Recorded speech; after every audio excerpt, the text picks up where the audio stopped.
hero Ike, a human in the form of a demon capable of capturing a fort alone and clearing away enemies with immense magic. However, he has a secret he can't tell the other demons. He is actually a human, not a demon like them. He became a great commander and the driving force of the Mao's army. At the beginning of the episode, a manga tells us about a man named I who, in addition to being a sorcerer, served the army of the demon lord. Aside from that, I was Holmberg's grandson, the master sorcerer. When the war was in progress, one of his servants suggested that they visit Wick by entering the castle through its gates. They won the war more quickly than he had anticipated, he remarked. While they converse, Zier explains that he gave the ZX an Ariete exactly as he had instructed. The conflict is still raging at full intensity. Ik approaches the head of the opposing troop and presents himself as the commander of the 7th Battalion of the Army of the Demon Lord's Immortal Brigade. Having said that, he says the subject is left with only 3 options. The first is to give up and give his men control of his territories. The second option is to take his own life with dignity in the final moments. And the third option is to simply flee. Even though the man is a demon, I would find it strange that he is displaying mercy. He asserts that none of these choices are helpful to him, though. Having said that, the soldier pursues him but ultimately suffers the most. After the soldier is thrown to the ground, the servant Deck goes to the scene and gets the order to tend to his wounds and the wounds of the other soldiers who have chosen to surrender voluntarily. In the meantime, his accomplishments surprise the commander of I. He is, after all, a very capable leader with a ton of potential who is returning to Ik after taking the arsenal with just 1 brigade in just 1 week. After setting up a magical barrier to divide the space and watching the war unfold from the window, he realizes that everything has ended. Despite the fact that he prevailed, he regrets having to suffer a little. He has seen so many people throughout this entire process, and I believe he will never be able to adjust to the blood and violence that come with war. He then takes off his mask to reveal that the reason for all of this discomfort is that, in reality, I am the human. He goes on to explain a little bit about his life, and says that, in addition to being a skilled sorcerer, his teacher, Havard, also had extensive knowledge of civilization and was an advanced person who lived in that world. One day, Hofberg discovered me when I was a baby, and on the spur of the moment, decided to take care of me, teaching me all of his knowledge and magic. But he asked the boy to never discuss lost civilization with anyone. After all, this might still result in global catastrophe in the future. However, aside from that, I also recall his master telling him something else, in which case he requested me to never reveal his identity to anyone by wearing his cloak and mask in public because the Demon Lord would never forgive him. Because of this, I clarified that he was allowed to remove his mask because he had created a barrier of protection around the whole area, making it impossible for anyone to approach him without his permission. But because she was beneath the table and Ik saw her there, a girl was able to see it. This shocks him. Wick is disappointed because the girl, in her desperation, begs him not to kill her, but when she hits her head on the table, she passes out. He did a great job hiding it for 20 years, and he was caught in a very stupid way. After he leaves, the servant approaches him and tells him that he has already taken the castle. However, he notices that Ike is leaving many humans alive and wonders why. Ike responds that this demon lord is not like the previous one, so he doesn't really care how many people they have to kill as long as the mission is completed. However, his servant keeps pressing the button, claiming that the other leaders have given the order to massacre everyone and set the city on fire. This justifies the killing of everyone because there won't be anyone left to pay taxes. Furthermore, Ningen is a commercial city, and if no one lives there, business will cease to exist. While traveling, he encounters a group of men, and one of them approaches Wig and requests a conversation. However, a servant remarks that a mere human being has no business speaking with his master after witnessing such audacity, but the human dismisses it and starts attracting my attention.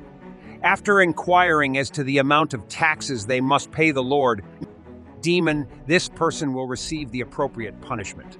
During the conversation, I unexpectedly find myself teleported to his commander, who confronts him with a monster. Using his staff, I neutralized the threat. The commander tells me that he has matured greatly since he was a young child living in hiding behind his grandfather. Homburg Mio, when I see this. He presents his boss as a Sephir, the head of the demon, Lord Army's 7th Battalion. Furthermore, he asks her to send him a message in regards to his abrupt invocation and asserts that she is the only demon aware that he is actually a human. Zero states that this would be just as enjoyable before proceeding, so I assume that she has called him to inquire about Arsenal. He then continues stating that he will take care of it to write his report on this. CFO clarifies that his family members have already brought him the information. So she is already aware of how he took over the city and what he did after hearing this. He inquires as to why she called him. She continues by saying that Daroku is willing to accompany her to the Demon Lord's castle because she believes he made an impression by taking Arsenal in just 1 week and that Daroku wants to see him in person after all. As I'm trying to exit the room, the previous girl wakes up and runs into the barrier I had set up. Then he discovers some cakes on the table along with a note he left asking her to keep quiet and eat them for the time being while he goes to the wiki on the castle's outskirts. In that Zero leads him to the main gate, where Ick worries that the identity checks they will perform on him will reveal who he really is. However, after passing through one of the demons, Sephiroth promises to take care of this and unleashes some magical power upon him. He declares that he is amazed to see that they still know his master, and that he possesses immense power worthy of Homburg's grandson. But he tells them to hurry up. They continue on their journey and tell him that Doberg Castle was constructed to show the demon's influence and magical power, since the Demon Lord is waiting to speak with him. Lord, this is why the hallways are needlessly lengthy, so he approaches his supervisor. How long will it take them to get to the audience room? Zero simply responds that they arrived quickly and that they took the question into consideration. He's jealous that she can use the floating spell, which saves her the trouble of walking all the way to the designated room, and she realizes this. He's asked to wait by Zero. She will have to speak with them after all. First, he explains how Eldero, the current demon, has succeeded in turning the tide of war against humanity, giving the demons the upper hand in a single battle. Darrow has made his revolution in the army of the Demon Lord because, after all, she thoroughly screens her friends and removes those she deems incompetent. However, if she does find someone valuable, she will utilize them to the hilt. Furthermore, Taioke is the one who changed all of this, because demons are born without the ability to cooperate. I'm lost in my thoughts when Zero interrupts and tells him to come into the room right away. When he finds the current Lord Demon, he learns that it's a girl, and she tells Ika that she learned about his recent actions. In response, he claims that all he did was follow instructions. As a result, he gives Sephiro credit for my observation of this inflated act of humility. Taro remarks that he appears to be human, but the CFO cuts him off in the middle and introduces himself as Homburg's grandson. This demon lord knows why the boy spared the human leader and is acting so humbly. He therefore emphasizes that people can feel afraid before speaking and advises against saying anything that would foster mistrust. However, they ultimately disobey orders and support his claims. This indicates that throughout history, both the cities whose leaders were put to death and the cities where they were still alive saw a decline in productivity. The locals continued to be productive during the talk, and he expressed the opinion that Darrow also possesses knowledge of ancient civilization, which he used to revolutionize the Demon Lord's army. After the conversation, Darrow is required to go to the location. However, prior to that, he expresses his desire to see his actual face as soon as he gets the chance, and as soon as she walks away, removes her mask and becomes chilly because she assumed he would soon find out who she really is. After everything is settled in the castle, she returns to the location where she left the girl imprisoned and begs him not to kill her as soon as she hears that the girl has returned. Saying her name and staying calm are his requests. He scares her once more by refusing when she explains that her real name is Sati and that her slave number is 13.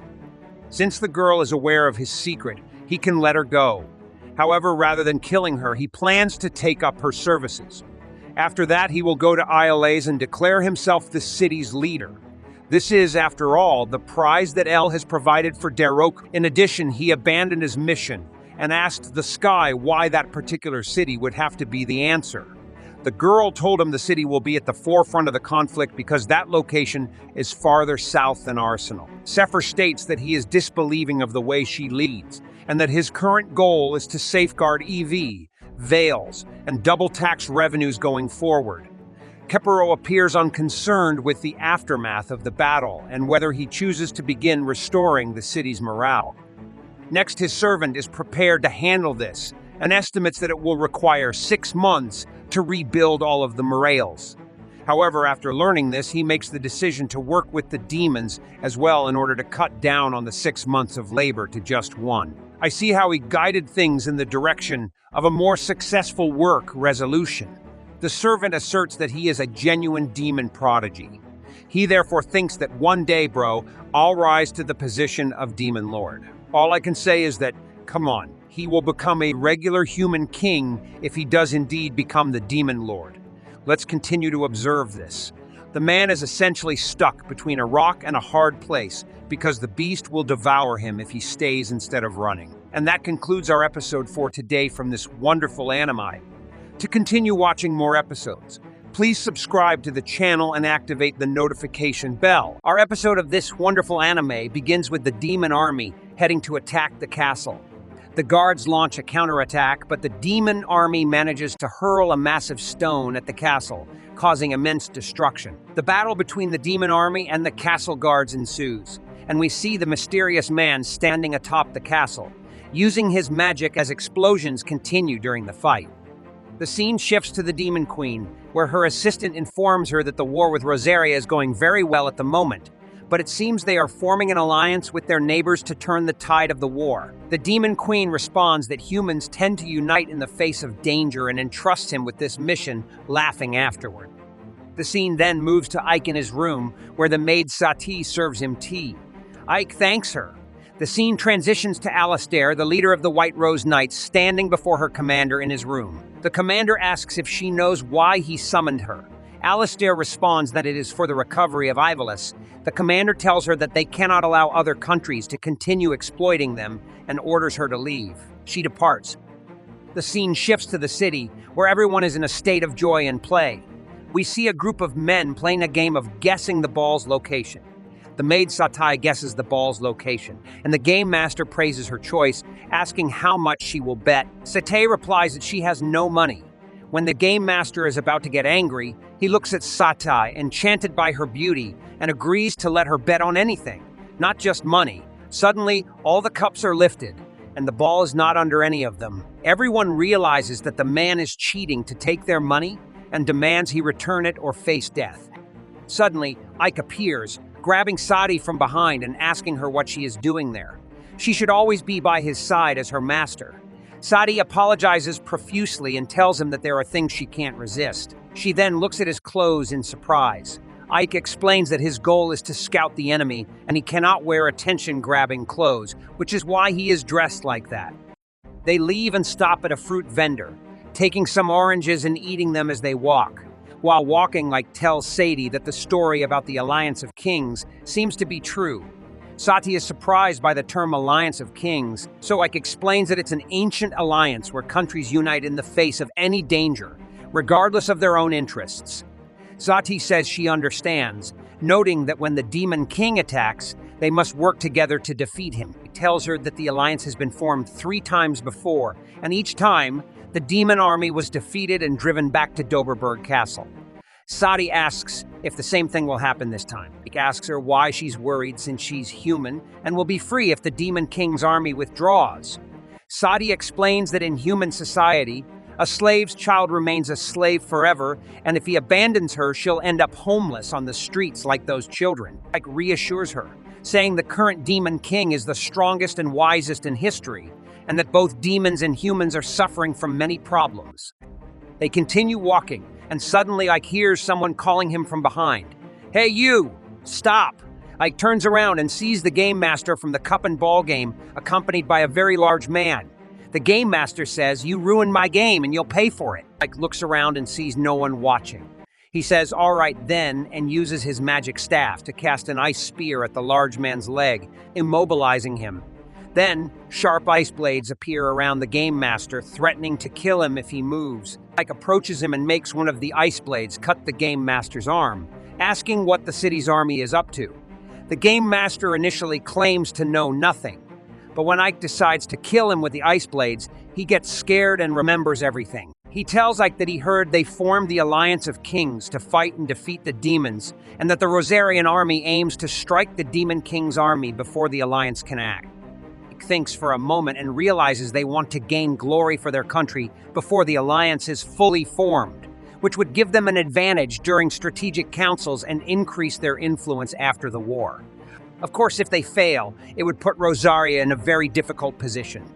Ike then asks the Game Master about the location of the attack. The Game Master tells him that the place is Ivolus, and they say its gate is in chaos and poorly defended. Ike leaves with Satai, and the scene shifts to like in his room, wearing the mask. Suddenly, Lilith bursts in, slamming her hands on the desk angrily and demanding to know where he was. She was very worried when she couldn't find him anywhere. Ike tells her that he was exploring Rosaria. Lilith then asks about the strange girl beside him. Sati introduces herself as the maid Sati. Lilith becomes furious and tells Ike that she will be his servant from now on, not this girl who calls herself Satai. Sati retorts that Ike chose her to be his servant, making both Lilith and Sati very angry. The scene transitions to the forest near the city gate. One guard tells his friend that the night is very quiet and that there are no guards around. Another guard approaches Commander Alistair, informing her that they are ready to move out. As the commander is about to give the order to attack, an army of skeletons suddenly emerges from the ground, and the enemy army starts throwing spears at the commander's army from above. The battle between the demons and the commander's army begins. The commander orders her army to retreat immediately, and they withdraw. The scene then shifts to Ike standing with his assistant atop the castle. The assistant tells him that the commander's decision to retreat was wise, and that they couldn't have anticipated this attack without it. He tells him not to flatter him. Suddenly, a strange man behind them throws a spear, hitting Ike, and he falls to the ground. In those moments, Ike gets struck by an arrow and falls to the ground on the battlefield. The scene shifts to the army commander, who receives the news that the Knights of the White Rose have withdrawn from the battlefield and fled after the Demon Lord's army set a trap for them. The commander gets angry and tells them not to make excuses. He orders the imprisonment of Commander Alistair. The messenger asks, "How can this be? She is one of the country's great generals, and this will negatively affect the soldiers' morale." But the commander replies that he doesn't care about that. She must take responsibility for her actions. How can I face His Majesty if I don't do this? The scene then shifts to Ike, who finally regains consciousness after the arrow is removed. Thanks to God. He asks Darakotan what happened to him, as he doesn't remember anything. She tells him that she healed him after he was struck by a deadly arrow. We return to the moment he was struck. The pig-like man shouts, asking if there is anyone around to help. Darakotan says, "I came and helped you. I am sure there are no scars left on your body because I am a surgeon." Ike thanks her for this. She then informs him that not a single human died in this battle.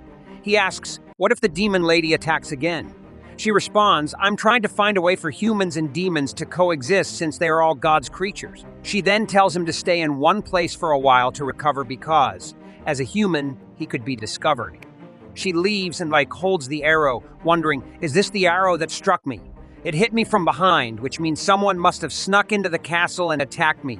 He then puts on the magical mask and transforms into a demon. Lilith and the maid Satai come to check on him, thanking God that he is alive. He reassures them, saying, "Don't worry, I'm fine, thank God."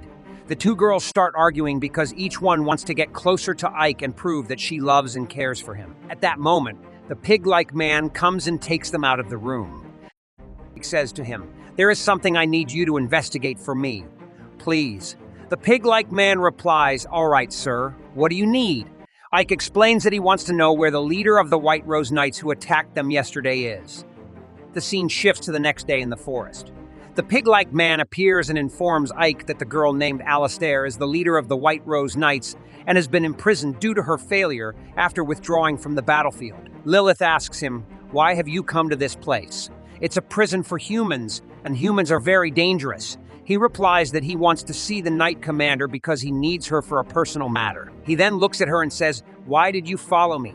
"I didn't ask you to accompany me," she responds. "All right, but you'll feel lonely by yourself if I come with you. I promise to be quiet because you are a calm man and love peace." As they approach the military prison, it doesn't seem heavily guarded, with only 2 soldiers at the gate. Ike says, "I want to enter peacefully. I don't want to hurt anyone at all." But Lilith knocks them down and says jokingly, "What do you think, Ike? I handled them quietly just like you wanted." They enter, but the place is very large and will take some time to find the commander. Lilith tells him not to worry and knocks out the guard with the keys, telling him that the commander is on the upper floor. At that moment, 3 soldiers appear and fight them. The keys are lost, and she tells him to leave it to her and go quickly. Ike says, "All right, but be careful and don't spill blood unnecessarily." Finally, Ike reaches the room and opens the door, but finds no one inside. Moments later, the Knight Commander attacks him. He dodges all her attacks, then hits her hard, knocking her to the ground. She gets up again and asks, "What do you want, you damn demon? Why are you here?" He asks her if she sent an assassin to Ivalice to kill him during the last battle. She approaches him and asks, "Are you really a demon?" At that moment, the soldiers discover Ike. The commander points a knife at him, suspecting he is human. Will the Knight Commander discover the hard truth that he is indeed human, which means he is a traitor to humanity and working with the demon army? Stay tuned for the next episode to find out everything, but make sure to subscribe to the channel and activate the notification bell to receive all updates. Our episode of this exciting anime begins with Ike finally reaching the imprisoned leader of the Knights. She raises a knife at him and asks, "Answer me, are you human or not?" But then she feels something strange and says, "What is this? Did you do something?" He tells her that he has weakened their senses, making them feel frozen in place, and warns them not to move or they will be severely injured. At that moment, one of the guards falls down, but Ike uses his power to save him from hitting the ground. The Knight Leader is surprised and asks, "Why did you save the guard?"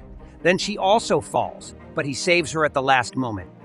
At that point, he begins to introduce himself and tells her that he is the commander of the 7th Battalion of the Demon Lord's army, and that his name is Ike. The Knight Leader then realizes that this person, a commander in the demon army, is the one who protected Avelias with his overwhelming power. He tells her that he is not human and could never be human because he is a member of the Demon Lord's army. But he repeats the question he asked in the previous episode, which is if she sent an assassin to kill him during the battle or not. She remains silent for a moment, then tells him that she is a knight from the Mamluk army and has nothing to say to him. "If you are going to kill me, do it now," she says. Ike then approaches her and uses a very advanced ability called mind reading. At that moment, Lilith arrives and thinks Ike is in a compromising situation with the Knight Leader and says, "What are you doing, Ike?" He tells her, "Shut up and don't speak." Then he takes her and leaves. But the Knight Leader stops them and says, "Are you going to leave so easily? Did you come to mock me after my defeat?"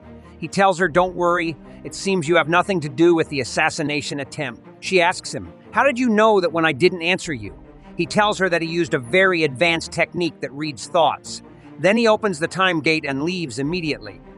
The scene then shifts to when Ike finally arrives home. The maid welcomes him and he gives her a gift. He had found these beads in the capital of Lazas. Sati asked him about these small white things, and Ike answered that this crop is called rice. As she knew, he was informed to double the amount of taxes he collects from this city. Avelias is an agricultural city with fertile soil where they mostly grow wheat, but rice is much more productive than wheat.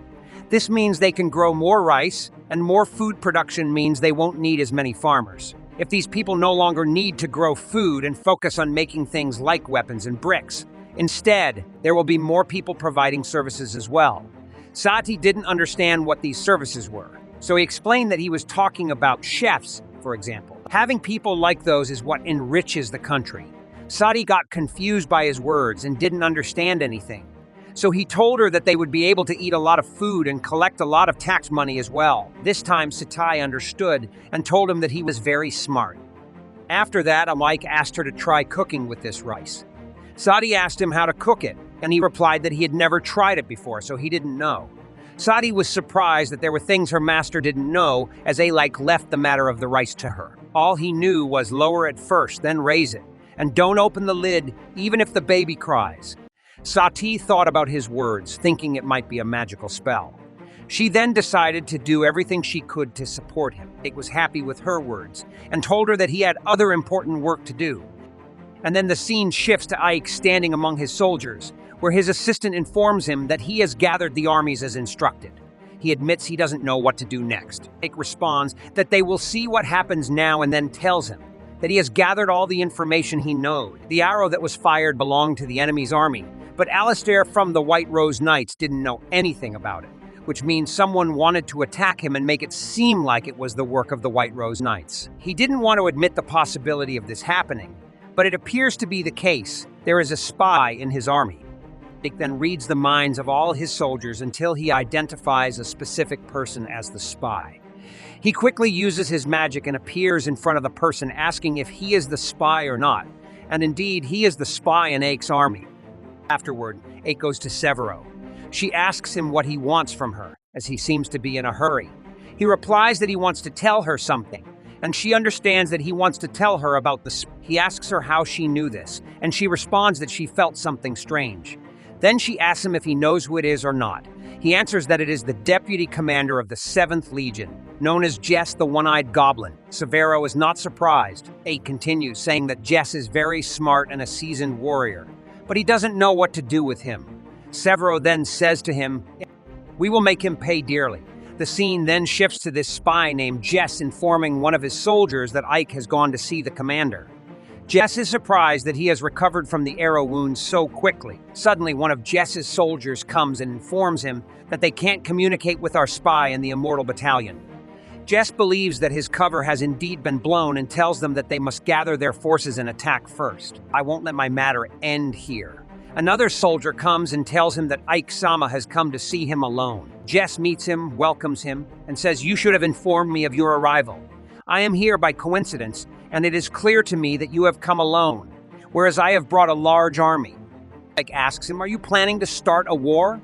Jess replies, "This is my territory, you fool, and this is none of your business. I heard you got injured in the last battle.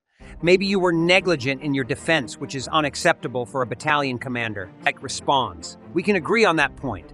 I should have been more cautious, especially considering the possibility of traitors." Jess then confirms that he knows there are traitors in his army. He asks Ike what he is doing here alone, and also tells him that the strength of his army is more than twice that of Ike's army. "All the soldiers have gathered here to taste your blood. Do you think you can fight them alone? You are really a fool." At that moment, his soldiers surround Ike from all sides. Ike is pleased that all of the spy's soldiers are present so he can eliminate them all at once. Suddenly, Severo launches a powerful fiery attack on the entire place, which marks the end of this world. Fiery balls and burning rocks fall on this spy's village and his companions, destroying everything. The village is engulfed in extreme darkness as the fiery balls continue to rain down, eliminating the spy's soldiers one by one and demolishing the houses. Then she remembers that Ike is down below and says, "He must be all right." We see Ike below, shocked by what Severo has done as she destroys everything at will. He told her to limit her attack so they could easily rebuild later. The price she makes them pay is too excessive. Severo continues her cleanup campaign and sends some of her soldiers down, ordering them not to let anyone escape. The spy Jess tries to flee. Ike quickly goes after him and says, "I gave you two choices. Will you surrender now or after you lose everything here?" Jess orders two of his men to kill Ike quickly so he can escape. Ike easily defeats them. Jess hides behind a rock, trying to stall Ike to buy some time to escape. He indeed tries to run away, saying, "I will make them pay dearly." Suddenly, as he flees, a large monster attacks him, but Jess evades its strike and manages to survive. He escapes and moves to another place, entering a forest, feeling very relieved that the secret passage worked for him. Suddenly, Ike attacks him with a fireball and commands him to surrender immediately. His vice captain asks him, "How do you know this place?" "I am the only one who knows it." Ike tells him that he had someone track him and asks him to surrender, saying there is no point in resisting. The vice captain gets very angry and says, "I am the vice captain of the 7th Legion, Jis-sama," and attacks Ike. Ike uses his magic to counterattack the vice captain, telling him that his attacks are too weak to break his magic shield. Then he strikes him again, pushing him toward a tree, and tells him that all he does is scheme. which is his weakest combat skill. Ike then uses binding magic to restrain the vice captain to prevent him from escaping. The vice captain apologizes and says, "I understand why the Demon Lord's army holds you in such high regard. I think you have great talent and unstoppable magic." He then suggests to Ike that they should take over the Demon Lord's army together. "We have fought humans throughout the ages, but what has the current Demon Lord done for us? Subjugating and attacking humans brings us joy, but the current Demon Lord does not allow us to fight without reason, and we don't like that. I don't even know if our leader agrees, but she doesn't want to become the Demon Lord." He then asks Ike, "Will you join us, Ike?" But Ike refuses his proposal. The vice captain attacks him again, and Ike tells him he knew he was planning something. Then he asks him who is following him in this plot. Suddenly, Commander Severo appears and tells the vice captain, "Confess, you scum, or I will force you to speak, even if I have to tear off your head." Then something strange happens to the vice captain. Ike realizes that the commander has used poison and decides to use an antidote spell, but it doesn't work. They realize it is a very strong poison, and they understand that Jis's followers have poisoned him to prevent him from confessing. The commander approaches him and tells him that his followers have abandoned and poisoned him, urging him to speak and give her the names of his accomplices so she can avenge them. Just as Jis decides to reveal the names of his followers, he dies immediately without saying any comments. This is the end of Traitors, but I feel very sorry for him. The scene then shifts to Ike and Commander Severo standing before the Demon Lady. She asks them if they know why they are there. Severo responds, yes, the one responsible for the conspiracy is the head of the 3rd Legion. Bastio, he brought my deputy over to his side and was planning to kill us. Suddenly, that man appears behind them, grabs his neck with his hands, and green flames emanate from his head. What is the story of this strange man? And what will happen next? All of this will be revealed in the upcoming episodes. But don't forget to subscribe to the channel and activate the notification bell to stay updated with the latest episode. The episode begins with Bastio, the commander of the 3rd Legion, entering the castle. The Demon Queen asks him about what Severo said, but he tells her that what she said is not true. He claims that those two killed their sleeping commander and tried to frame him, so she shouldn't listen to them because they are conspiring against them. He believes they are planning to take the 3rd Legion from him. Severo gets very angry at this provocative statement, but the Queen tells her to calm down, stating that she knows both are at fault. She says, "Severo, you are responsible for failing to maintain the loyalty of your men, and the laws dictate that I must punish both of you." Then, using her great power, she surprises Ike, who wants to do anything for Severo. But the Queen says, "All right, I won't punish you that way. I don't want to lose 2 of my Legion commanders." However, she can't ignore this matter simply, and the solution is straightforward. They will have a match, and the right will be with the winner. A day after this declaration, the scene shifts to Severo and Ike in the chamber. She informs him that the Demon Queen has sent her the details of the duel that will take place between her and Bastio.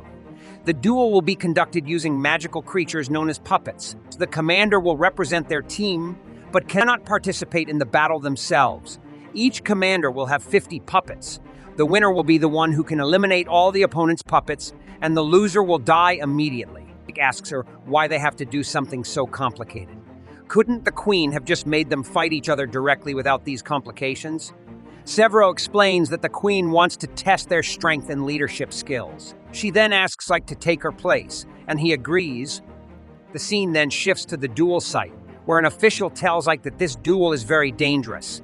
Ike recalls his conversation with Severo, who warned him that his life was at stake. She told him, "All right, Ike, go in my place. You surpass my talents." She then adds, "Don't get the wrong idea. I'm only talking about your leadership skills. I'm still a better Legion commander than you."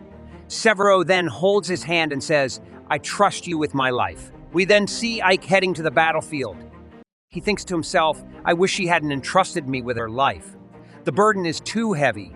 Jiren asks him, "Is something wrong?" Ike-sama. Ike replies, "There's nothing wrong. I was just thinking that the Legion commander is as strange as the Demon Queen." Jiren bursts into hysterical laughter and says, "You're strange too, because you tell us not to kill without reason." For example, Ike says, "I need to think of a way to win right now." Then they enter a room filled with these frightening puppets. Jiren tells him that these puppets will fight when commanded by their leader and will obey his orders. All of them are equal in strength. so the only choice is based on your leadership skills. The weapons next to them are at your disposal to be used as you see fit. In another scene, we see Ike sitting at his desk and Sati brings him coffee. He asks her, "What do you think is the best way to win a battle, my dear?" She responds, "I don't know." Ike suggests, "Imagine you were about to get into a fight with someone. How would you handle it then?" She says, "I wouldn't want to fight. I'd rather resolve things over a cup of coffee." Ike replies, "I agree with you, but there are many people in this world who won't be satisfied unless they fight someone." Sati then says, "If I had to fight, I'd use a broom, but I don't think I could actually hit someone." Ike comments, "A broom is a weapon that allows you to attack without getting close to the enemy. A sword is a better choice than a dagger. A spear is better than a sword. And a bow is the best way to win because you can strike from afar. And of course, my opponent knows this well." Sati then recalls, "Sir, you mentioned in Arsenam that small bows are amazing." Ike responds, "That's not a bad idea. In fact, it's a very good idea because small bows can penetrate metal armor and are easier to use than regular bows. But that's not enough. I need something stronger than small bows, something they don't know about." Suddenly, an idea strikes him, and he exclaims, "I've got it. I can make guns. They are incredibly powerful, have a longer range than bows, and allow you to attack from hundreds of meters away without your opponent being able to respond." Sati is astonished by the power of this idea, but asks, "Can you really make something like that?" Ike tells her the commander of the 7th Legion is an extremely powerful alchemist. She'll definitely tell me there's nothing she can't do. The scene shifts to Severo, whom Mike asks about this matter. Severo replies, "There are some things I can't do. This thing I made is perfect for protection from sunlight," showing him a pair of sunglasses. Like surprise says, "You always say with confidence that you can do anything." She responds, "I'm not omnipotent. How can I create something I've never seen before?" He explains it's a metal cylinder containing gunpowder that explodes to propel a bullet. "I know you can make it." The scene then transitions to Bastio, who is training for the day that will determine his fate. One of his guards tells him rumors say they are sending Ike, the commander of the Immortal Battalion. "Maybe she is afraid of you, Commander." Bastio responds, "She's the commander of the 7th Legion. She must have some plan, but I will defeat them with this magnificent sword." He speaks highly of the sword, and his friend replies, "It's made from the fangs of a black dragon. It can cut through anything. I'll make many of them for the puppets." The scene shifts back to Ike, who is startled when the Demon Queen suddenly appears in his room. He wonders to himself, "Why is she here? She shouldn't know who I am." She hands him a strange object and asks him to open it. Inside, he finds an array of weapons. She said to him, "This is what you've been looking for. Don't bother trying to hide it. Romberg has told me everything, that he gave you all his knowledge and magic, and the fact that you're human. But I can't do anything to you because I want you to fulfill my wish. No matter how much power I possess, it's not enough on its own. I need people to fight for it. My wish is to build the world I desire and live on this land. To make that happen, I need as many people as possible to serve me. I'm sure you will give me a lot to help me. Do you agree or not?" Ike agrees to her request and promises to help her with everything she wants. She thanks him and leaves, and we notice Ike is very angry. Later, Ike gathers his friends and tells them that the Demon Queen has prepared these guns for him. The commander responds, "The Demon Queen is strange. I don't understand what she's thinking." She then tells him she will make the bullets from lead using her magic. She has a large ball of lead and asks Ike about it. He says it's too big. Make it small enough to fit here. Suddenly, an explosion occurs in the room, and Jaren is shocked. The commander asks Ike, "Did you do this?" He replies, "Yes, I did it with the help of Fiorentina." She talks to him and asks about the explosion and why it happened with charcoal, sulfur, and saltpeter. Ike explains that it's something called gunpowder. He then takes the bullets from the commander and says, "Prepare 500 more bullets or something close to that." She responds, "My favorite work damages my skin," and leaves. He then talks to Fiorentina to make gunpowder and bullets, and she agrees, with Jiran assisting her. Then the scene shifts to the battlefield, and when Bastio sees Ike and his army, Bastio laughs and asks Ike, "Will you fight with those guns? And what about Severo? Is she plotting something?" Bastio then puts on his mask, and Ike notices that the steel from which their armor is made is Damascus steel, one of the strongest metals that can't be penetrated by spears or arrows. Thus, Ike realizes he won't be able to harm any of them. He then looks at the Demon Queen and thinks, "It seems she wants me to win." Then Ike recalls the conversation with the Demon Queen when she asked him if he wanted a fair fight or just a test. We return to the duel, where it is announced that the duel is between Bastillo, the commander of the 3rd Legion, and Severo, the commander of the 7th Legion. Each side will lead an army of 50 puppets, and the one who defeats all the enemy's puppets will be the winner, with a loser dying today. The duel begins and Bastillo's army launches spears, attacking the other army and hitting many of them. Bastillo asks Ike, "Don't you have any technique other than defense?" Suddenly, we see one of Ike's soldiers attacking one of Bastillo's troops with a rifle. Ike then orders his army to open fire on Bastillo's army, defeating them all. Bastillo is astonished and doesn't understand how it happened. The Demon Queen then tells Bastillo that the battle is over and he has 2 choices. Either kill himself and die with honor, or she will kill him. He replies, "I will choose another option befitting a demon like me." Suddenly, we see a spear coming from behind the Demon Queen, aimed at her. At that moment, the Demon Queen catches the spear with her hand, and it suddenly explodes, causing several other explosions, and the Demon Queen dies. Bastillo appears with his army and declares, "From now on, I am the Demon King." And so, our episode ends today. To follow the new episodes, please subscribe to the channel and activate the notification bell. Our episode begins with Bromberg, who is attacked by several wolves but uses his magic to defeat them all.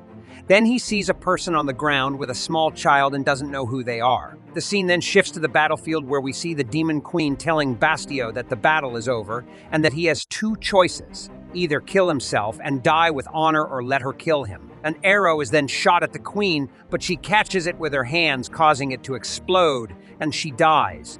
Bastillo declares that he is now the Demon King. The battle between the 2 armies begins, and Bastillo orders his army to kill everyone in sight. Bastillo's army kills everyone, and we see Bastillo talking to Ike saying, "I'm sure you can see the situation. The demon army will be mine soon. It's never too late. Join me and I'll let you lead the 7th Legion." Ike tells him that it's a very tempting offer, but he won't discuss it with him. Bastillo is surprised and asks why, to which Ike replies, "Because you'll never become the Demon King." Bastillo laughs and tells him, "I thought you were very smart, but you're a fool." Bastillo's army surrounds Ike from all directions, and Bastillo orders them to attack and kill him.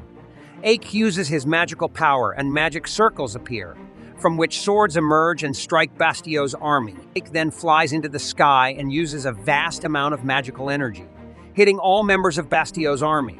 Bastillo is shocked by Ike's immense magical power and how easily he defeated his army. Then we see Ike rushing towards Bastillo at great speed, grabbing him by the face. A massive explosion occurs, and dust and debris accumulate in the area. Meanwhile, we see Ike after he has defeated everyone except one person, Commander Bastillo, who is still alive. Bastillo tells him, "My friend, this isn't over yet." The battle between them begins and is very exciting. Bastillo uses his power to resurrect the skeletons again. Ike finds himself in a very difficult situation, unable to think. The skeletons attack him with great force, but at that moment he uses his ice power, which freezes the body and shatters it immediately. He also uses the power of immobilization on the group, then swiftly runs towards them one by one and strikes them down. However, the fight is not over, as Bastillo's army is seemingly limitless. Bastillo offers Ike to join him once more, but Ike refuses again. At that moment, a sniper aims a bomb-laden arrow at Ike, but Ike notices and uses a protection wall to stop it. Bastillo is surprised and says, "You're still alive. I thought you were with the dead. Now I see you are not the commander of the so-called immortal squad for nothing, but fighting alone won't save you, my dear. It's time to end this." Ike starts thinking about what to do, as he's wasting his magical power and hasn't achieved anything yet. He realizes that the undead are moving corpses unaffected by dark magic. The demon army attacks Ike once again, this time without mercy or compassion. But in the end, we see the skeletons burning and melting one after another. At that moment, we see Ike's friends finally arriving at the battlefield. The followers of the Demon Queen begin fighting the monsters that have turned against her, defeating them one by one until only Bastillo remains. At that moment, Severo descends and tells Ike, "We've just cleared the area and defeated all the monsters." Suddenly, the Demon Queen appears behind the treacherous enemy and tells him, "Ike is your opponent. I will give you another chance. Duel Ike, and I promise I won't kill you if you win." Shocked that she is still alive, he says, "I'll finish off this weakling right now." The duel begins, and Bastio strikes with his sword, but Ike blocks it with a magical barrier. Bastio then launches a powerful attack, a large beam of dark magic, but Ike deflects it with his strong barrier. Bastio continues to attack the barrier multiple times and fires dark magic again. At that moment, Ike unleashes light magic, which completely dissipates the dark magic. Ike grabs Bastio's hand, causing it to weaken and begin to fade. Severo is astonished by Ike's light magic and wonders when he learned it and how long he has been able to use it, but surprisingly, the Demon Queen is not surprised. Bastio launches another attack on Ike, but at that moment Ike recalls a memory from his childhood.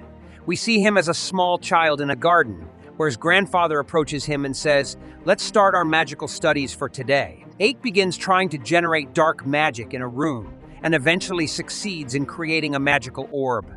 Then, they go to the garden outside the house, where Ike asks, "Is there a spell that can bring a withered flower back to life?" Ike's grandfather replied that it was possible to revive the flower with white magic. Ike then asked his grandfather to teach him this magic.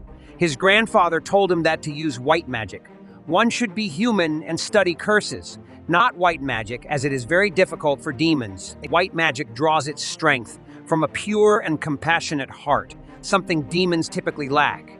Ike responded that he had a human heart but was unaware that white magic could be more terrifying than any blade to those with demonic power. His grandfather then explained everything about white magic and warned him that even if he learned to use it, he should not let others know. We return to the present, where Ike is fighting. Bastio mocks Ike, saying that his ambition to become the Demon Lord is too great and that he didn't care about sacrificing his followers. He was willing to betray his comrades and master for his ambition, as a demon should. Bastio tells Ike he won't forgive him for this. Ike responds that Bastio's end is near. Bastio attacks Ike to kill him, but Ike uses the white magic his grandfather taught him. Bastio dies from the power of Ike's strike. After the battle, the commander speaks to Ike, having realized that he learned this spell from Romberg. She remarks that the spell's effect succeeded.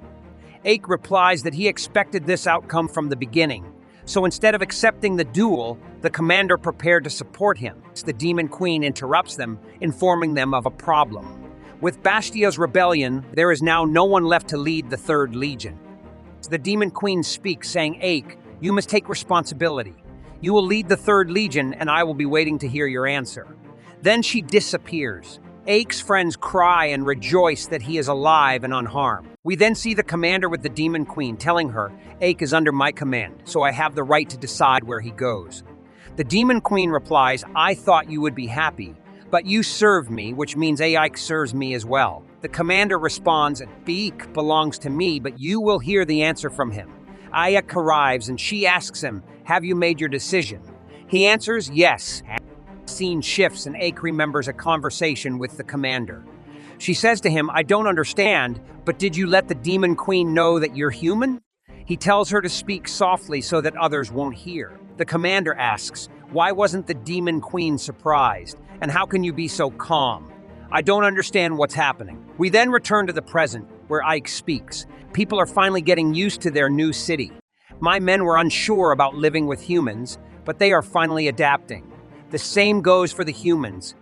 Ike then says, "I told Severo when I went to serve under her command.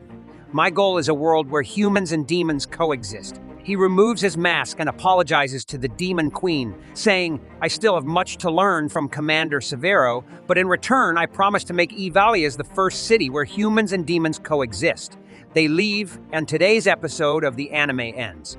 Stay tuned for the upcoming episodes, and don't forget to subscribe and activate the notification bell to receive all the new updates. Our episode begins with the Demon Queen asking Ike about his decision. Ike tells her that people are finally getting used to the new city. He mentions that he spoke to Severo when he was serving under her command, but his goal is a world where humans and demons coexist. He then removes his mask and apologizes to the Demon Queen, saying that he has a lot to learn from Severo. Ike expresses his desire to make Ivalia's the first city where humans and demons live together in harmony. The scene shifts to Ike outside, where Sadi approaches him and asks, "Are you here, my lord? What's bothering you and keeping you awake?" Ake takes a handful of soil, looks at Sati and tells her that with the soil and climate in this city, they can use the Norfolk system. He explains that it is a method of growing various crops without leaving the fields fallow, allowing them to produce as much as they want. Sati is overjoyed because she loves growing plants. Ake informs her that they will start working soon and are currently busy building a city where humans and demons can coexist. Next, we see a commander and his army fighting another army, burning everything in their path. The scene then returns to Ike, Sati, and his followers standing in a field with rain pouring down on them. Sati asks Ike if this is the Norfolk system. Ike explains that they are currently growing wheat and will let the field rest before planting grass to feed the animals, which will provide them with meat. However, instead of leaving the field fallow for a long time, they will plant barley, clover, wheat, and turnips, allowing them to grow crops without needing to rest the fields. Sati then asks if they can eat the clover, to which Ike replies that it is food for the livestock. He adds that if this system works, neither humans nor demons will ever go hungry. At the end of the day, we see Ike in his office, and Sati brings him tea. She asks him if it's true that he has been promoted to the rank of deputy commander. Ike replies that the position was vacant, so he was promoted. Suddenly, Jiron bursts in, very agitated and frightened, calling Ike by his name. Sati reminds him that he is now in front of the deputy commander and should not address him by name. Jiron apologizes and asks for forgiveness, then asks Sadie if Ike has told her about declining the position of Legion commander.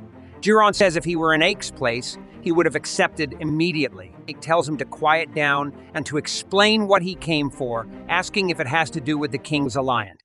Jiron informs him that they started moving last night when the 2nd Legion, which was attempting to seize Alista, was defeated.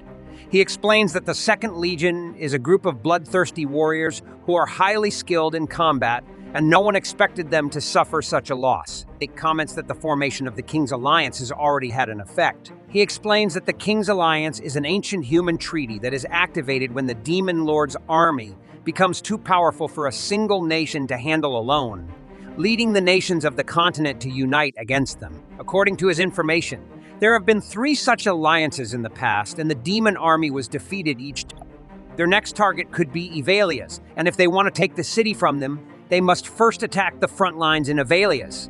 Although demons are strong in one-on-one combat, they will have difficulty facing the combined strength and numbers of the Alliance. If their city falls, the Coalition army will concentrate in Arsenam, outnumbering them. If they lose there, they will lose everything. If that happens, the demon army will have to retreat to Doberberg, where the Demon Lord's castle is located, leaving everyone in a dire state and shattering Ake's dream of creating a city where humans and demons coexist. However, there is one way to overcome this.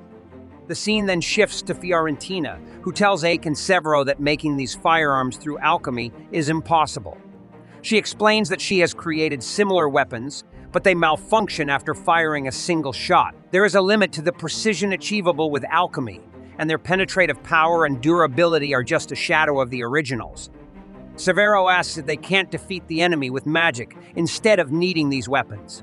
Ike explains that using magic would cause widespread destruction, making reconstruction very difficult. If they want to fight the Alliance, they need weapons that everyone can use. Fiorentina mentions that producing a large quantity of these weapons is very challenging, but one way they could manage it is by making the metal and wooden parts separately. She adds that the dwarves are skilled in crafting such items. Severo points out that the dwarves lost a battle against humans and are now a scattered and wandering people, making it difficult to gather enough of them to produce the required number of weapons. Ake then mentions that the Dwarf King is imprisoned in the kingdom of Azimuth. We see the Dwarf King in a cell, recalling a battle with humans. A human commander tells him that if he had surrendered, none of this would have happened. The Dwarf King angrily orders him to shut up, declaring that he will never let humans use their technology. The human commander threatens to kill his son in front of him if the dwarves do not live under human servitude forever. The scene shows the dwarves living in subjugation, working for the humans, while the Dwarf King remains imprisoned in the castle. Suddenly, the Demon Queen appears before the Dwarf King and opens his cell, telling him to follow her.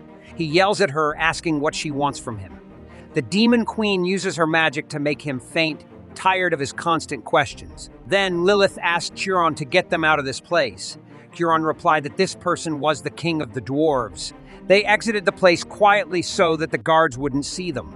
Lilith grew bored because there were no guards to fight. Chiron became angry with her because they had been instructed not to let anyone see them while they were taking the king of the dwarves. However, Lilith didn't listen and kept complaining about the foul smell. Chiron grew angrier and told her that if she didn't stop, he would kill her right there. Lilith continued to mock him until the guards arrived. Chiron became even more furious because they had been discovered due to her actions. The guards rushed at them to kill them. Lilith used her magical powers to kill the guards. Chiron yelled at her, reminding her that the deputy leader had instructed them not to get involved in unnecessary fights. Then one of the guards rushed toward them to kill them, but before he could do so, Chiron swiftly killed him. Lilith told Chiron that she would inform Ike of what had happened because they had not been instructed to kill anyone. Chiron pleaded with her not to do so, as his position as a strategic expert was at risk. Then Chiron and Lilith leave the place with the king of the dwarves. They all decide to kill Lilith and her friend. Lilith becomes very upset and decides to use her powers to defeat them, only because she promised Ike that she wouldn't kill them. Later we see Ike in disguise, angry at what Lilith and her friend had done because he had told them to avoid being noticed. Meanwhile, Chiron and Lilith are running quickly from the knights, unaware that there were many soldiers and that the Alliance had taken them all. Suddenly, as they were escaping, something huge falls behind them, causing them to stop and see what's happening. They find massive blocks blocking the way. Ike appears in front of them and congratulates them on what they've done, making them realize that Ike was responsible for it. Chiron tells him that they brought the king of the dwarves and then shakes the king vigorously to wake him up. Then they return to Ike's house and Gunter wakes up from his unconscious state. He asks them in great fear why they took him out of the cell. Ike gives him the rifle and asks if he can make one like it. When Gunter looks at it, he says that while it seems simple at first glance, it is actually very complex and would take some time to recreate. However, Gunter refuses and says he cannot do it. He then asks why he should work for the demons, stating that he could lose his life but would not become a slave to them. He emphasizes that it's not about his personal ideals, but about maintaining peace between humans and demons. Ike then asks him to follow him outside the house. There, Gunter sees many demons and humans living together in peace. Gunter is confused by what he sees and remembers that humans had exploited the dwarves and then destroyed their homeland, forcing them to wander the earth. If his assistance to Ike would benefit the dwarves, he agrees to help because he believes in peace as long as it is maintained. Ike spoke, saying he would ask the demon lord to rebuild the dwarven kingdom. Gunter, feeling agitated, asked if he was mocking him and told him to stop if it was a joke, as rebuilding a nation isn't that simple. He explained that you can't rebuild a nation without its people, and he had lost his people and family. Ike replied that he wanted Gunter to see for himself if it was a joke. They then go to another location where Gunter finds his people and family waiting. Gunter couldn't believe it and asked if they were all okay. His son told him that the demons brought them there, and although they thought they were doomed, the demons provided them with food and a place to live, reuniting them all. They thanked Ike for saving them. Ike then asked Gunter if he would help him achieve his ambition. Gunter replied that he wanted to see Ike's ambition and shook hands with him. Gunter thought to himself, his hands are warm, even though he's a demon. The scene then shifts to Ike, who is with the maid in the room. He tells her, "Why don't you take a break? If you like books, you can read them when you're not working. If you can't read, I'll teach you when I have some free time." At that moment, the demon queen enters the room and says that she has gathered all the dwarves scattered across Arsena. Chiron then calls out loudly, "There's a big problem." The scene cuts to a knight speaking with the general, saying that the demons have kidnapped the dwarven king. The general replies, "I don't know what the demons are planning, but that old man can't do anything." He then asks another knight how many troops they have in Ivalice. The knight responds, 500. He adds that all the battalion leaders are heading there to support them, so the number should increase. They have 12 regiments, equaling 12,000 men. The general then tells them that it's time to move out. And with that, today's episode of the anime ends.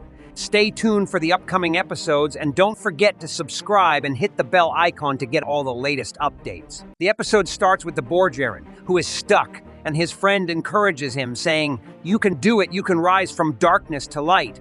But Jiren tells him, "It's easy for you because you're lightweight and can also use flying magic, but I have no power and can't do anything." Then they pull him out and tell him that he should work on himself and see a doctor to lose some weight, meaning a lot of weight. Jiron responds, "My friends, I have lost years of my life more than the fat around my waist. Haven't we reached our destination yet?" They tell him it's up there. They finally reach a cave with natural rock salt. The scene shifts to the city, where we see blacksmiths making weapons. A demoness arrives and tests some of these weapons. Outside, Jiren is training a group of goblins to shoot and aim at targets, and he is surprised that everyone is a sharpshooter and hits all the targets. The scene then shifts to Aiken, a red goblin leader, who says to him, "I can't believe you fixed the gate in such a short time. What kind of magic did you use?" Eek tells him he did it in shifts and also paid the humans. The wolf leader confirms that Ake indeed did this. At that moment, a huge figure jumps from above and collapses the roof on Ake. He greets Eek and tells him he hasn't seen him in a long time. The huge figure then sits beside everyone, and Ake talks to them about Severo-sama, saying she will make him a deputy responsible for everything in this battle. And he is the one in charge here, so they must follow his orders. The red goblin leader agrees with Ake, as does the wolf leader, knowing that Ake has crushed the evil Bastio. The three leaders decide to lend Ake their strength. They hear that the enemy army numbers 12,000 while they have only 2,000. How will they fight them? The wolf leader says each of their soldiers should kill just 6 of the enemy, and they will defeat them face to face.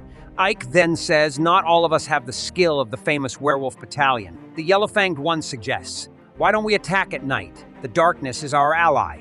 But Ake tells them that the enemy has strong spotlights that will easily reveal everything. Ake then shares his opinion, saying he will fight them here in this place. When your army is large, the situation is excellent and things will proceed well. Yes, we will make them attack us here, and we will crush them afterward.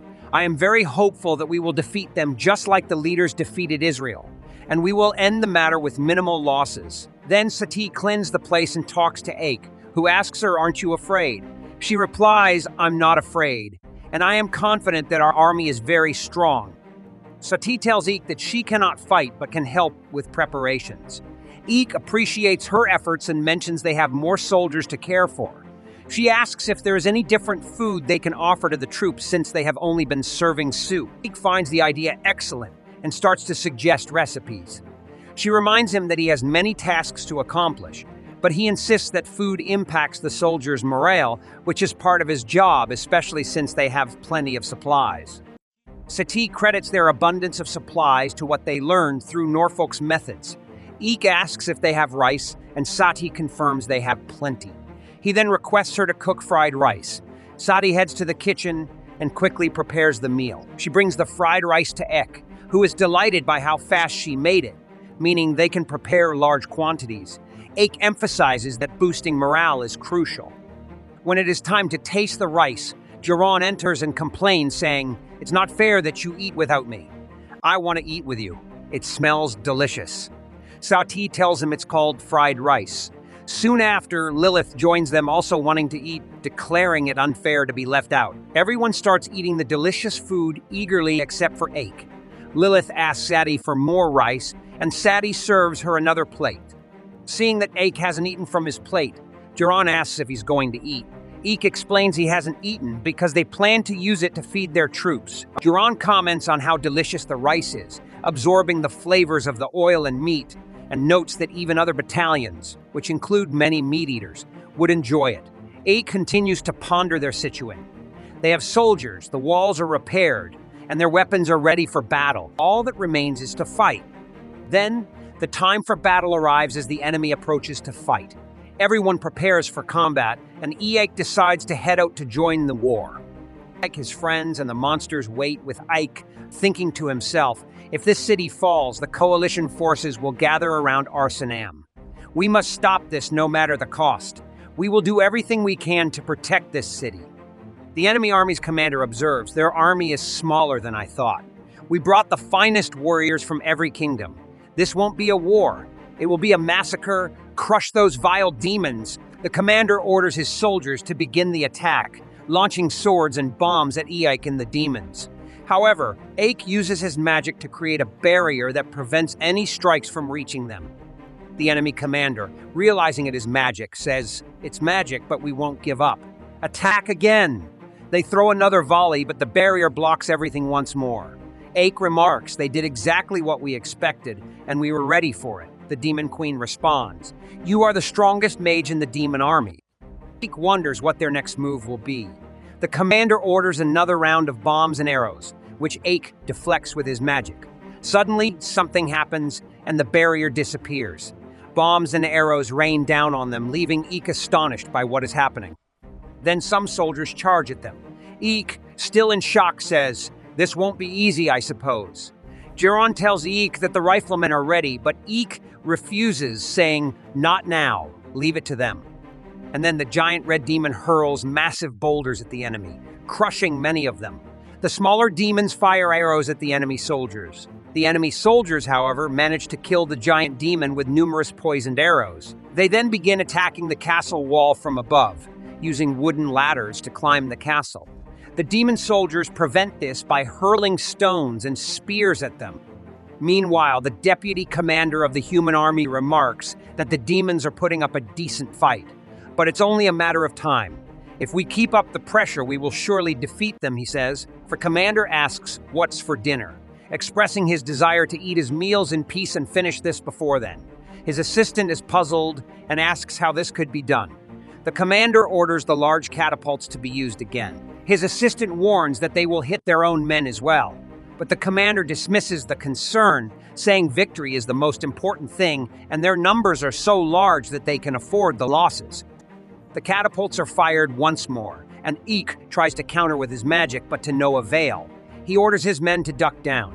The attacks cause massive casualties on both sides. Ake and his comrades are astonished that the enemies have struck their allies too. The deputy commander of the human army orders the second unit to attack, but Ake's female soldiers warn that they must not let them enter the castle.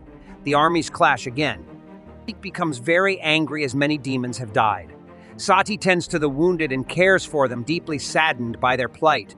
Will Ake-sama's army be able to overcome the enemies, or will victory belong to their foes? Ikeyama must have a plan. Stay tuned for the next episode to discover the rest of this story. But before you leave this video, please subscribe to the channel and activate the notification bell to receive all new updates. Our episode today begins with the Great War between the two armies. We see the commander ordering his assistant to end the war quickly. The assistant then commands the soldiers to attack and end the battle. We see Ake watching the battle and saying, "This war is progressing faster than expected. Everyone is doing their part in the war." Sati is treating the wounded, and we see the Demon Queen fighting alongside the army, commanding the soldiers not to let the enemy army enter the castle. Suddenly, a pack of wolves appears and attacks the enemy army, killing many of them. We also see some demon soldiers aiming their weapons at the enemy army. Then we return to reality and see Ike and his allies continuing to plan for the war. Ike tells them they must end the war quickly, do so with speed and smoothness, and minimize losses. The scenario that was planned earlier will be the most successful way to win the war. He orders everyone to fight with all their might. Ike continues the plan, telling them that Fiorentina will use her magical power, the Devil's Thorns, to close the openings the enemy has made in the castle walls to prevent them from entering. He then asks Pio, "How long can you hold out if you fight with all your might?" Pio tells him he can last an hour if he continues to fight with all his strength. Ike tells everyone to fight with all their might for 10 minutes, then retreat no matter what happens. The scene then shifts to the actual war, where we see Fiorentina saying that Ake's plan is going exactly as planned. Ake said that not sticking to the plan would lead to defeat, and the war between the two armies continues. Then we return to Ake and his allies as they plan. Ake tells them that if Pio withdraws from the fight, he will have Gamus join the battle. Pio tells him that he needs to trust them more. Gamus asks, "Do you mean you want us to fight the enemy in turns?" Ake tells him that this is required, and the longer the fight lasts, the greater the suffering. Therefore, they need to attack in turns and confuse the enemy more so they can stay capable of fighting until the end. Everyone agrees, and we return to the battle, where we see everyone fighting. Then we see one of the enemy army soldiers climbing the ladder to attack Fiorentina, but Jiron kills him at the last moment. Then we return to Ike as he completes the plan, informing everyone that the enemy's army is vast and they cannot defeat them all. Therefore, they will use Fiorentina's alchemy and Jiron's archers to lure the enemy into attacking at a single point, deliberately giving them an opportunity to attack. However, it will be challenging. Fiorentina tells him she will follow the plan even if it costs her life, but Ike tells her not to sacrifice her life and that the goal is to end the war quickly without any losses. Then we return to the war and see the enemy army preparing their catapults, launching them at Ike's army. But the dragons catch the stones and throw them back at the enemy army, laughing and mocking them. Then we go back to before the battle, when the Fanged commander asked Ike about their role. Ike explained that the Fanged beasts would hover around the battlefield and attack the catapults and other siege weapons. He then gave some reports that the enemy's strength exceeded 12,000 soldiers and also had reserve forces. Reports also indicated that the enemy general belonged to an ancient noble family but was a coward who prioritized his safety and comfort. If they could defeat him, it would be a crushing defeat for the entire army. He instructed them to try not to kill him and to capture him instead. Commander Bio asked if this would really work, expressing a desire to kill the general. But I told him to leave that matter to the high command and not make any selfish decisions. Everyone agreed to the plan and followed his orders because they trusted him. He thanked them and told them to rely on God and move forward as fast as they could. We returned to the battlefield where the soldiers under the Fanged commander managed to hover in the sky and crush all the stones launched by the catapults. Everything is going according to plan, and things are stable. Meanwhile, that observer remembers Severo-sama and hopes that she is okay.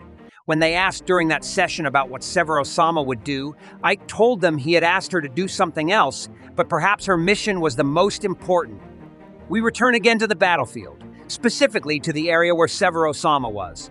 Ike had instructed her to delay their rear forces, and she was monitoring the situation from a very close distance. We return once again to the great war that broke out between humans and the monster army led by Ike. Everyone was very organized. We then see the archers standing on rooftops, aiming directly at the soldiers, causing them great fear. The soldiers say, "What is happening? We are supposed to outnumber them. What happened?" At that moment, one of the soldiers returns to the supreme commander of the armed forces and informs him that they have breached part of the gates of Ivalis and have already entered the castle. However, the enemy's resistance was very strong and wiped out the second and third units. The general becomes very angry at this unfortunate news. The chief of staff speaks to him, saying that the situation has become very dangerous and that they should retreat immediately. The general responds, "Launch a full-scale attack." The chief of staff looks at him and says, "How can we do that, sir? We need to reorganize our ranks first." But the general insists, "Do not question my orders. If we can't defeat the demons with a 5-to-1 ratio, then fight them with 10-to-1, and if that's not enough, then 20-to-1. I will go with them as well. That will surely boost the soldiers' morale." The commander then gives orders to all the soldiers to surround the enemy and eliminate them with all their might. Everyone gets excited for the battle while Ike and his subordinate watch the enemy's shouts and say, "What's the matter? Don't the humans feel fear?" They keep advancing. In those moments, something strange happens as the ground beneath the soldiers cracks open and swallows them all. It becomes clear that the bound sorcerers gathered by Commander Ike were the ones responsible for this. It was indeed a clever plan. Then the ground shakes beneath the general's feet, causing him to fall on the battlefield, yet he is still alive. Ike approaches him and says, "Are you the commander of the soldiers?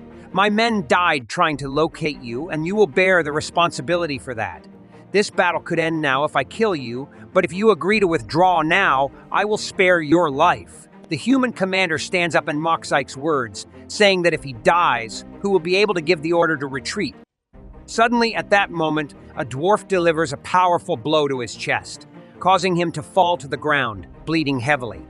The dwarf says, "I am the dwarf you once harmed, and I am repaying my debt from that day." The dwarf tries to finish him off, but Ike stops him and binds the commander with chains. The dwarf becomes very angry because Ike is standing in his way and tries to break the chains that bind him. The human commander quickly apologizes and begs not to be killed, as he does not want to die. He then orders all the troops to retreat immediately. Indeed, everyone begins to withdraw, and they spare the human commander. The dwarf stands next to Ike and says, "This human commander will return one day for revenge. I'm grateful to you, Ike, but you will regret this choice someday." Then he leaves, and Ike says to himself, "I don't care. We will be much stronger by then." On the other side, we see the monsters very happy with their victory, having defeated forces that outnumbered them tenfold. Everyone starts cheering, and Jiren rushes to Ike to congratulate him on his victory. tears of joy in his eyes. He begins to hug him, but Ike tries to push him away as he's squeezing too hard. All the girls try to pull Jiren away from Ike, but he clings tightly because they all love him so much. We see these large monsters, and the yellow-fanged monster says that the leader was right in choosing Ike. The wolf adds that Ike gave them a place to unleash themselves and that he probably could have done it alone. The girl with them says that before the battle, Ike said this crazy plan would only work because he had comrades he could trust. He also said the battle was over before it even began. He's a frightening man. Meanwhile, we see Severo still waiting to carry out her assigned plan. She stands in front of a young man leading this army, and he orders all his soldiers to step back as he steps forward to see what Severo wants from him. At that moment, this commander hears a soldier shout, "Retreat," and he quickly withdraws. Severo tells him, "You've survived, but we will meet again someday." Severo looks toward the castle and sees that victory is on Ike's side, and she's thrilled about this wonderful victory because she trusts him greatly. At this rate, it won't be long before there's no need to rush. I'll leave the decision to the Lady of the Demons. We see Ike standing above, very happy with this great victory. He removes the mask from his face, and with that, our story ends today. Stay tuned for upcoming episodes, and please subscribe to the channel and activate the notification bell to receive all the latest updates. Our episode today begins with Severo congratulating Ike on his victory. Ike tells her that the victory wasn't solely because of him, but the greatest credit goes to the 7th Legion. Severo then informs Ike that his next mission is to head to Zenobia, as it is likely that humans will launch a full-scale attack on the demon army at some point. Ike asks her if there is a problem with supplies. Severo tells him that the amount of crops they receive from Ivalice has increased thanks to him, but it is still not enough to feed the entire army, as food has started to run out since the war intensified. She asks him to talk to the Union about a trade treaty. Ike then asks her if the humans will agree to negotiate directly with the demons, noting that it will be difficult. That's why Severo personally asked him to take on these difficult tasks. Ike then tells her that he wants to rebuild Ivalice, to which Severo reassures him, telling him that she will take care of Ivalice while he handles the task she has assigned to him. The scene then shifts to Ike in his room, where Geron and Lilith enter, surprised by the news of Ike's departure to Zenobia. Geron requests to accompany him to protect them, but Lilith angrily tells him that protecting Ike is her duty, not his. Ike informs them that they will stay in the city and not travel with him, as there have been reports that vagrants and refugees have spread throughout the city. Therefore, they must stay to protect the city, with Lilith defending it and Geron handling administrative duties until Ike returns from his journey. Ike asks Lilith not to act violently towards the people, and tells Geron that he will leave him a guidebook to read in case he faces any administrative problems or chaos. They suggest to Ike that he find other people to take on their duties in the city so that they can go with him. But Ike tells them that this city is on the front lines, and they are the only ones he can leave here and feel assured about the city's safety. Lilith and Geron agree to this. The scene then transitions to Ike with Sati on their way to Zenobia. Sati expresses her great happiness at being able to go with Ike alone. Ike tells her that Lilith and Geron will be very angry when they find out that Sati went with him. Sati then asks him about Zenobia, and Ike explains that it is a trading city in the south and part of the trade union, which consists of a group of different cities that engage in trade. The city of Zenobia has unique crops in the south due to its warm climate, and they also have various types of spices and many fruits and vegetables. Additionally, this city has everything that will determine the fate of the Demon Queen's army, which depends on his negotiation skills, as the matter is difficult since there has never been a negotiation between humans and demons before. That's why he brought her along, to show them that humans and demons can live together. Then, they continue their journey. Then the scene shifts to a group of bandits surrounding a carriage, killing anyone who stands in their way. The guards are desperately trying to protect the prince and keep the bandits away from the main carriage. But at that moment, the bandits overpower them and reach the carriage. When they open it, they find a very beautiful young lady inside. The bandit leader is thrilled and prepares to assault her, but Ike arrives just in time and binds them all with his magic. He then asks the princess if she was harmed. When she sees him, her face turns red as if she recognizes him. She is also reminded of someone named Sati. The people around them, curious and wary, say, "Who is this strange boy? Let's take him down now." But Ike uses his powers to bind them as well. just as he did with the rest of the Redbeard pirates. The guards are astonished, exclaiming, "How did he defeat all the Redbeard pirates so easily? He's truly a hero."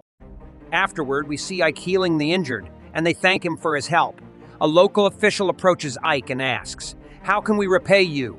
Ike replies that he isn't seeking any reward. Then, the princess introduces herself as Yuri Octave, daughter of Eltria Octave, the leader of Zenobia. In those moments, we see someone watching them from a distance. After that, they get into the carriage, and the princess offers to take them to Zenobia for free. During the ride, Yuria talks to Ike, amazed by his power. She comments on how remarkable his magic is, which allowed him to capture the Redbeard pirates in less than 3 minutes. She asks, "Are you a nobleman?" Ike replies, "No, I'm not. I'm a wizard from Azimuth, and my name is Ike." He then introduces Sati, who smiles and says, "I feel like a princess riding in this carriage." The princess asks, "Is this your first time riding in a carriage?" Ike explains that Sati is his servant and has lived a secluded life. The princess responds, "Just like me. This is my first time leaving Zenobia, and I was actually leaving for an important matter. I was supposed to meet a strong man, and it was arranged that I would marry him. But things didn't work out." Ike, surprised, says, "What? Impossible. I can't believe any man would refuse a girl like you. You are truly beautiful, more than beautiful." The princess replies, "It wasn't like that. I was the one who refused the man, and I'm glad I did." The scene then transitions to their arrival at the royal palace. Queen Eltria rises from her seat and says, "Are you Ike, the man who saved my daughter's life when it was in danger?" She then introduces herself as Eltria Octave, the leader of the trade union, not the queen as they had assumed. She apologizes for having to finish her work first, then sits down again, expressing her deep gratitude for Ike's bravery and for saving her daughter, a deed she will never forget. Ike responds, "And I'm very happy that I was fortunate enough to come here and meet your daughter at the right time." He then drifts off into his thoughts, thinking to himself, "There are many things that are still hidden, and I want to uncover them." Eltria notices his distraction and asks, "What are you thinking about?" She then orders her daughter, Yuria, to leave them alone for a few minutes, as she wishes to speak with Ike privately. Uriah leaves the room and exits. Eltria asks Ike, "What does a member of the demon army want from me?" Ike, surprised, responds, "Why do you think I'm part of the demon lord's army?" She replies, "Because there is no wizard named Ike in Azimuth, and my daughter and the guards told me that you are a very powerful wizard. At a time when the Alliance of Kings is fighting the demon lord's army, a powerful wizard like you comes here and lies about his origins. With a little thought, you'll find the answer is obvious. But it's strange to see a human in the demon army." Ike replies, "I am the ruler of Ivalias, and I am human, as you said, but I'm also a demon. My father was human, but I was raised by Romberg, the creator king, as a demon." Eltria asks, "And what does a demon want from me?" Ike responds, "The demon army wishes to sign a trade treaty with you." Eltria is astonished by his words and says, "Or are you planning to destroy humanity? Trading with you would be a huge risk." He reassures her, "Don't worry. Maybe that was the past, but now I want to achieve coexistence between humans and demons." Eltria, still astonished, says, "I've heard that the current demon lord is different from his predecessors, but demons remain demons. I don't know when your ways will change." She refuses to help and cooperate with him, then asks, "Do you have anything to say before you leave?" Ike replies, "I've heard that pirates have been causing a lot of trouble for the trade union lately. They are Karosa and the Redbeard pirates. This is a problem I can solve." Eltria asks, "Will the Demon Lord's army go to eliminate the pirates?" No doubt Zenobia is very busy dealing with them. The damage they cause is equivalent to the annual budget of an entire city, and this rate will increase if we don't stop. My role as the leader of the union may be in jeopardy, but I'll reconsider the matter. However, I have a condition: eliminate the pirates, as you said, and secondly, you must marry my daughter." Yuria, Ike, shocked, says, "I am human, but I am part of the Demon Lord's army." She replies, "I am Uria's mother and the leader of the union. I expect you to become one of the leaders of the Demon Lord's army someday. It's good to build a good relationship with you." At that moment, a guard enters to inform Eltria that the Redbeard pirates are attacking the port. The scene then shifts to the pirate captain, Karosa, saying, "Bring the food and put the women on the ship." We see them killing everyone in the place. Then Kurosa strikes them with bombs and the people fear him greatly. He says, "You left us no other choice. We will crush anyone who doesn't submit to us." Eltria, angry, says, "It seems time is running out," and asks Ike, "Will you accept my conditions? What is your answer?" Ike and Sati arrive at the site of the attack and find a man trapped under a rock, gravely injured and on the verge of death. Ike uses his strength to lift the rock off him and asks the man what happened at the port. The man tells him that they were targeting the cargo of that ship, which was scheduled to sail today. He adds that the pirates numbered a full ship's crew. Ike responds, "That's fewer than I expected." The man warns him not to underestimate them, as they are very strong and their leader, Kurosa, is an extremely skilled mage who attacks when least expected. Ike says, "We'll wait for their next attack and launch a counteroffensive. Prepare the men and the weapons we'll need, please." They begin preparing, and Ike holds a map on which he has written his plan to eliminate the pirates. Satai asks for permission to leave because she feels she won't be of much help here and would like to assist in preparing meals. Ike tells her, "Of course, you're very tired from the journey. Don't push yourself too hard." Satai enters the kitchen, where the cooks mistake her for Lady Uria. She clarifies, "I'm not Lady Uria. I'm just a guest who came with Lord Ike." The cook is surprised, noting how much she resembles Uria, and says, "I appreciate your help, but if we let a guest assist, we'll be scolded later. You must rest, dear." Meanwhile, Uria goes to Ike, wanting to speak with him for a moment. They go to a room, and she nervously talks about marrying him. Ike, thinking the matter bothers her, apologizes and offers to convince her mother to cancel the arrangement if that's the case. Unexpectedly, Uria responds angrily, "I'm happy. I've fallen in love with you at first sight. Please be my husband. I'm serious." Ike, surprised, replies, "We've only known each other for less than 12 hours. You don't..." Suddenly, Uri begins to cry, saying, "So, you don't love me?" Ike reassures her that's not true. "I'm just surprised and don't know what to say." At that moment, Sati, who witnesses the scene, thinks to herself, "Nobles are amazing." She proposes marriage after only a short meeting, but I feel something strange. Just then, Ike senses someone watching him.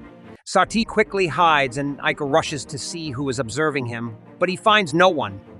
Later we see Sati walking through the market, thinking to herself, "All I can do is search for ingredients that will make Lord Like happy because I'm his servant." She approaches a vendor, picking some apples and fruits. A pirate notices her, mistaking her for Princess Uria. Sati, with someone carrying the fruits she purchased, walks away, unaware that the pirate is following them. The pirate knocks out the man with her and strikes Sati, causing her to lose consciousness before kidnapping her. The pirates gather around her, and the one who captured her orders them to step aside, thinking she is Princess Uria. He believes that by capturing her, the leader will promote him to be the second in command. Sati quickly awakens and tries to escape, calling out for her master, thinking she's still in the city. She opens a door hastily, only to find herself on a ship in the middle of the sea. She has no idea where she is. Will Ike be able to reach her? Will the pirates bargain for this girl? What exciting events will unfold in the next episode? To find out, stay tuned next week. But don't forget to subscribe to the channel and activate the notification bell to stay updated on all new episodes.